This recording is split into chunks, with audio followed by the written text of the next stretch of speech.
Hey everybody, it's Jason Blaha here, and once again it is time for a max effort upper day. But a quick reminder for those of you who watch these videos, please remember to click like down below. Be greatly appreciated. We got a PR, but this ramp up, this one's funny. Watch the 322. It looks a little funny. I was too close to the J-hook, so I unracked it. Hit the J-hook. Hit it on the way back up, but it was all really easy and clean. Right? I did that, and I knew I had a PR. So I went ahead and put some micro plates on. And some people might be wondering, where do we get the math on this? It's a 52-pound bar. It's a TDS Buffalo bar. It's not 45, so that's why 3 plates is 322 on it. So in theory, it should be a hair harder than a straight bar, but it's so minimal at the close grip that, it's more or less the same. But look at that. We paused it. No grind. I'm not saying it wasn't heavy or real close to a true max. It was very close. But we had good bar speed. It didn't really stick. Didn't stick. Also, you guys can see my whole arm is black. What's funny, the lat pull is only slightly irritated. That area, the bruising has faded on my back dramatically. Even the armpit, the upper tricep, it's all the black on it, and purple is turning yellow, and the bruise is already fading, but it is seeped all the way down my arm. So it's funny, that looks like it would be like a lower tricep tear or something like that. It's actually not. There's zero pain in my arm, which you guys just saw demonstrated with a 355 close grip bench. There was no pain at that.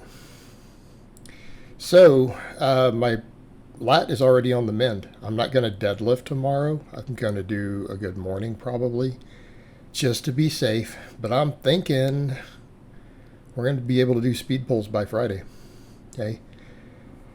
Went ahead and I stopped at 4 sets of these. They were getting fatiguing. I did 4 sets of 10 on the close grip floor press, but I went up 5 pounds. Right, we went up to 205 instead of the 200 we did last time. And we'll stick with the 205 for just a bit, and we'll get that up to 5 sets. And let's set a goal.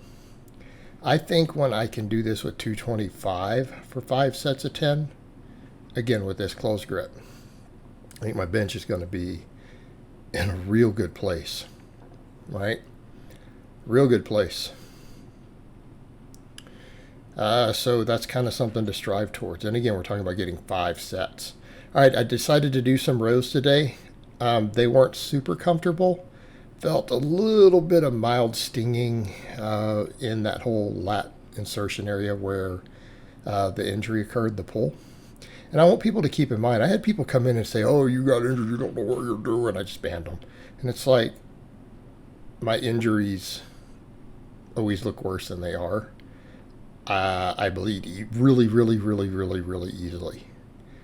Just shaving my face, dude. Guys, sometimes I bleed like 4 or 5 tablespoons just shaving my face. It's a minor nick. It's normal, right? It's normal for me. So I bruise crazy easy, and when I pull muscles, I get massive bruises. Okay. So look at what we're talking about. The only possible things, if you guys saw where the original bruise is, could be an upper tricep or the lat insertion. Okay. The only possibilities. It's the only possibilities. And I'm able to row now.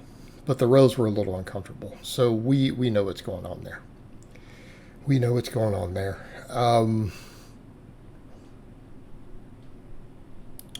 So I stopped at 3 sets though. I'm like, let's not overdo it. Let's ease into it. And I want to do some bent over rows. I feel like they're great for my grip. They still work the whole back, and with a slight bias towards the upper back. Right? A slight bias towards the upper back. And I want to continue to bring that area up. I want to continue to bring that area up, which is again going to be a high priority. So which is why we're doing upright rows. It's why we're doing lateral raises, upper back, triceps, all of that. Super important right now. It's like posterior chain. All right, continue to build the posterior chain. Upper back triceps, those are our go muscles. This is what's going to add to our total. So we did 5 sets of 10 on these with the same weight I normally use. Well, the weight we used last time. This is a new weight. It's only the second workout using it. Again, great pump in the whole upper back, entire shoulder girdle, forearms, biceps, everything. Again, good movement. And it's one of those that people talk about. It's a counter-indicated exercise. And really, it's the way some people do it. It can be the issue if you have shoulder issues. There's experts who pointed out it's not even an impingement risk most of the time. Again, maybe certain people with certain problems with their subacromial process, if you're taking it all the way to your chin, and rotating it up to get there. Now, in this case, I would like to go a little higher looking at these now, but I'll stick with this weight. I'll work it up. We'll continue to build it. All right, we finished up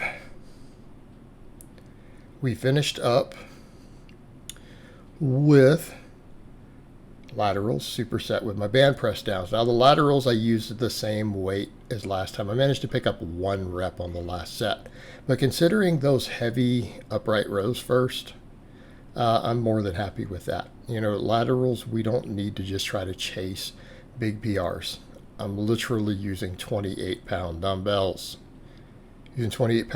Sets of 12. Yes, that is a lawn people out there, the people with the leaf blowers. You see the guy there. I just saw it on the camera. I didn't realize it was there. All right, the band press downs, though, we PR'd these. Double reds, I got 30 plus reps on every set. A bunch of them I just stopped at 30. Some of the last ones I went like 31, and I managed to go all out for like 35 because I had a little longer break for the last set. I was over cooking some stuff. So, again, triceps got worked pretty good. We PR'd the triceps, did all this upper back work. We were able to row again. So the lat is on the mend. And, we don't ignore pulls like that. People do the wrong things. They don't want to move them. They don't want to put any load on certain minor injuries. That's a mistake. What you don't want to do is stretch them. You don't want to hang. You don't want to do a pull-up with a pulled lat. Okay? You don't want to do a pull-up. And in fact, you know what? Let's be honest. I had someone who I regularly do consultations with, a pretty advanced lifter. He laughed about that. He watches my channel. He does a consultation with me about every 6 months. Those 1-hour ones I do. He's thinking about coming on now as a client.